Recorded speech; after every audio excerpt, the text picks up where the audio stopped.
एबे चाषी मान आसी बड़ खुशी खबर। तेज यही दिन मिलने जाऊँगी पीएम किसान 22तम किस्ती टंका। तो केवे चाषी मान अकाउंट को 2000 टंका क्रेडिट हेबो। तो एने कोन बड़ अपडेट रही चलतु नजर पकेबा। तेज आम जब कह 22तम किस्ती टंका केवे आसीबो, तेज 21तम किस्ती पर चाषी मैंने चिंतार अच्छे जे 22तम किस्ती केवे आसीबो। तेज साधारणतः यह योजना अधीन देय 4 मास व्यवधान प्रदान कर जाए। तेज पूर्व किस्तीर ढांचा पर आधार कर परवर्ती किस्ती समान समय सीमा मध्य आसबार प्रकाश कर जाए। तेज पूर्व किस्ती नवेम्बर में जारी कर अनुसार फेब्रुआरी 22तम किस्ती जारी कर जाए।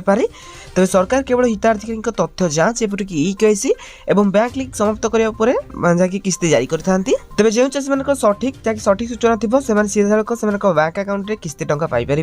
तेणु किस्ती पाइबा पूर्व आप स्थिति जांच करने गुरुत्वपूर्ण। तेज जो मैंने भी एथर पीएम किसान 2000 टंका पाइबे 22तम किस्ती टंका पाइबे। तो सही चाषी मान पाखे निहत भाव निजर फार्मर आईडी निहत भाव रही दरकार कहीं सरकार एवं मैंडेटरी कर देइछंती। तेज सूचना आसुछि कि फेब्रुआरी मास ही पीएम किसान 22तम किस्ती टंका आसीबो। तो निहत भाव आप निजर बैंक रे ई-केवाईसी करबा सहित जदि आपनकर पाखर मध्ये एपर्यंत फार्मर आईडी किसी प्रोब्लेम रही निहत भाव सेटा सॉर्ट आउट करंतु। तो जब भी पीएम किसान 22तम किस्ती टंका आसीबो मु आपन मन को जणाइबी। तबे आपन मन जाने पय हम चैनल को सब्सक्राइब करी पाखरे स्था बेल आइकन को बटन रे सेट करे सहित वीडियो हेल्पफुल होइतले निहत भाव वीडियो को लाइक करी।